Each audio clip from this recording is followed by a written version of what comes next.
1762년 윤 5월 13일 창경궁 휘령전 앞대 조선의 왕세자가 맨 땅에 엎드려 있었습니다.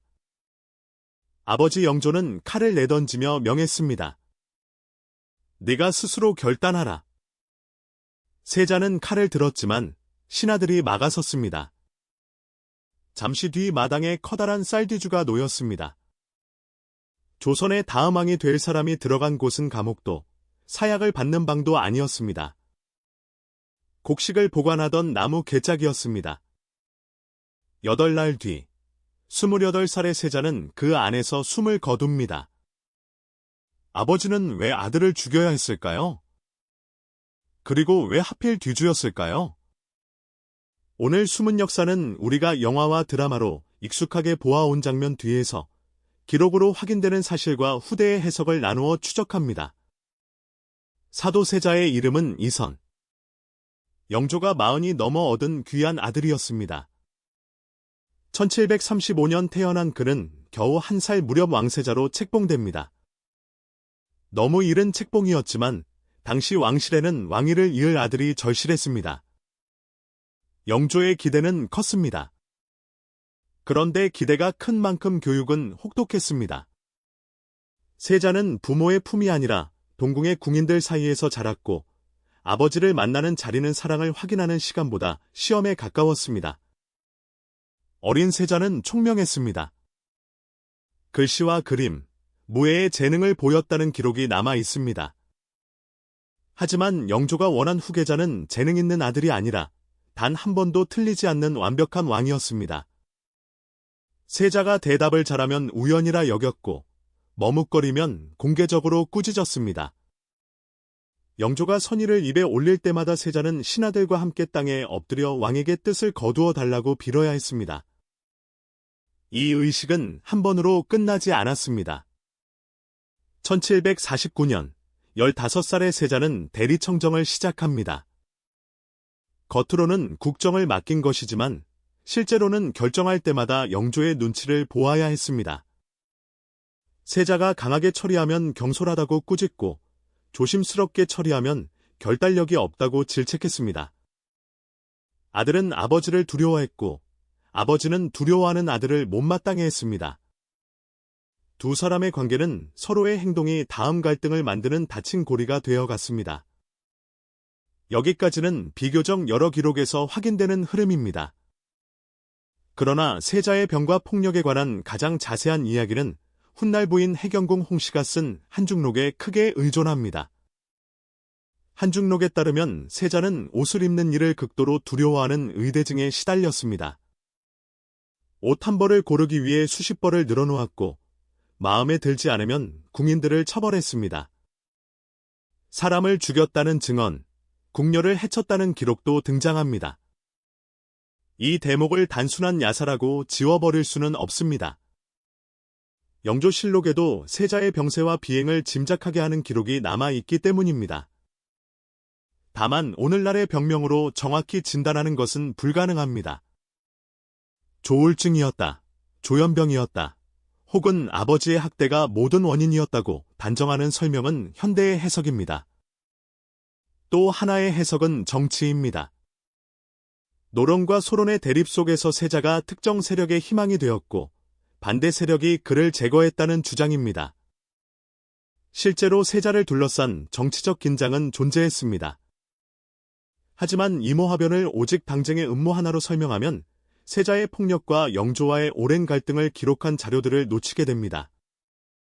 개인의 병, 부자의 파괴된 관계, 후계 문제, 조정의 정치가 한꺼번에 겹쳤다고 보는 편이 기록에 더 가깝습니다. 그리고 1762년 결정적인 고변이 올라옵니다. 나경원이라는 인물이 세자의 여러 비행을 영조에게 알렸습니다. 영조는 고변자 나경원을 처형했지만 고변의 내용 자체는 세자를 향한 의심을 폭발시키는 불씨가 되었습니다. 윤 5월 13일 영조는 세자를 불러냈습니다. 세자는 관을 벗고 맨 땅에 엎드렸습니다. 영조는 아들에게 자결을 명했습니다. 그러나 왕세자가 궁 안에서 칼로 목숨을 끊는다면 문제는 끝나지 않습니다. 조선에서 왕세자는 개인이 아니었습니다. 왕실의 계승자였고 세자의 아들 이산, 훗날 정조의 운명까지 연결되어 있었습니다. 세자를 공식 처형하면 아버지가 아들을 죽인 왕이 됩니다. 영모제로 다스리면 세손의 왕위 계승도 흔들릴 수 있습니다. 바로 여기서 뒤주가 등장합니다. 스토드스 한 시작. 영조가 사도세자를 뒤주에 가둔 이유는 잔혹한 벌을 고안해서만은 아니었습니다. 왕세자를 칼로 처형하면 영조는 아들을 죽인 왕이 되고 역적으로 만들면 세손 이산의 왕위까지 위험해집니다. 뒤주는 정식 형벌이 아니었습니다. 피를 직접 흘리지 않으면서 세자를 죽이고 동시에 세손은 살리는 비정상적인 정치적 출구였습니다. 그래서 이 사건은 처형이면서도 처형이라는 이름을 갖지 못했습니다. 스토드스 1끝. 다만 뒤주를 택한 이유를 영조가 문서로 명확히 설명한 기록은 없습니다. 방금 설명은 왕실 계승 구조와 사건의 결과를 바탕으로 한 대표적 해석입니다. 사실과 해석을 구분해야 하는 지점입니다. 세자는 뒤주 안으로 들어갔습니다. 처음 사용한 뒤주가 부서지자 더 단단한 뒤주가 놓였다는 이야기도 전해집니다. 비가 내리고 더위가 이어지는 가운데 영조는 뒤주를 지키게 했습니다. 세자가 뒤주 안에서 정확히 어떤 말을 했는지, 하루하루 어떤 일이 있었는지는 완전하게 복원할 수 없습니다. 이모하병과 관련된 승정원 일기의 일부 기록이 훗날 정조의 요청과 영조의 명으로 세초, 곧 씻어 없애졌기 때문입니다. 스토드스 2 시작. 사도세자의 마지막 8날은 의외로 기록이 온전히 남아있지 않습니다. 정조는 왕이 되기 전 아버지의 죽음과 관련된 승정원 일기 기록을 없애달라고 요청했습니다.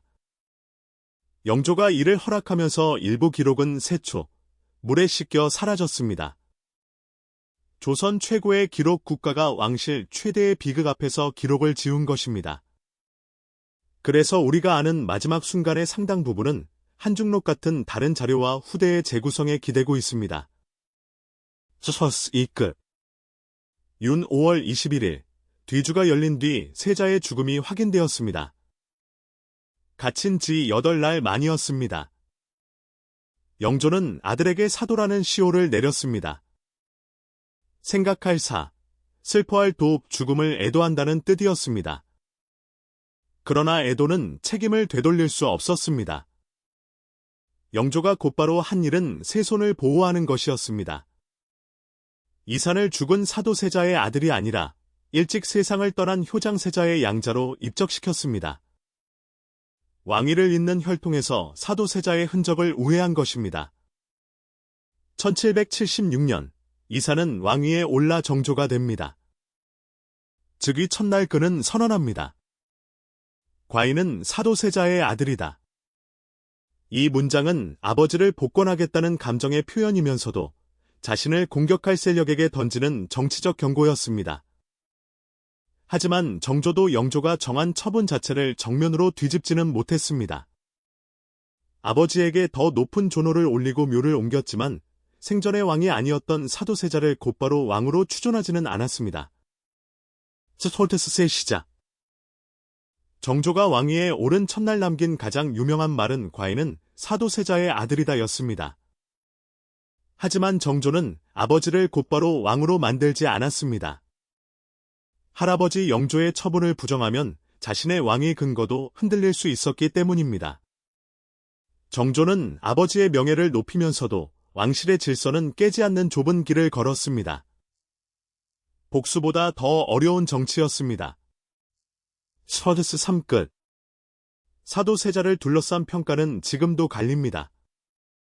아버지의 압박 속에서 무너진 비극적 피해자라는 시선, 심각한 폭력을 저지른 위험한 후계자라는 시선, 당쟁의 희생자라는 시선이 공존합니다. 분명한 사실은 어느 한 문장만으로 이 사건을 설명할 수 없다는 것입니다. 세자의 병과 폭력은 기록되어 있습니다. 영조의 가혹한 질책과 공개적 모욕도 기록되어 있습니다. 정치 세력의 긴장과 왕위 계승 문제도 실제였습니다. 뒤주 송 8날의 세부는 일부 사라졌고 한중록은 중요한 증언이지만 사건 당사자 가문의 입장에서 수십 년 뒤 쓰인 회고록이기도 합니다. 그러므로 숨은 역사가 내리는 결론은 간단한 유죄나 무죄가 아닙니다. 영조는 나라의 안정을 위해 아들을 제거했다고 믿었을 수 있습니다. 그러나 그 선택을 필요하게 만든 비극에는 아들을 완벽한 후계자로 만들려다 두려움 속에 몰아넣은 아버지 자신의 책임도 있었습니다. 사도세자는 억울한 희생자이기만 했던 것도 태어날 때부터 광기에 사로잡힌 악인이었던 것도 아닙니다. 총명한 왕세자, 두려움에 무너진 아들, 타인에게 폭력을 가한 권력자라는 서로 불편한 얼굴이 한 사람 안에 함께 있었습니다. 그리고 뒤주는 그 모든 모순을 덮은 조선 왕실의 가장 작은 감옥이 되었습니다. 아버지는 아들을 죽였고 손자는 왕이 되었습니다. 하지만 살아남은 왕조는 그날의 기록 일부를 지워야 했습니다. 기록이 사라진 자리에서 우리는 완벽한 답 대신 서로 충돌하는 증언을 마주합니다. 그것이 사도세자의 죽음이 260년이 지난 지금도 끝나지 않은 이유입니다. 숨은 역사는 다음 이야기에서도 기록과 전설 사이에 감춰진 장면을 찾아가겠습니다.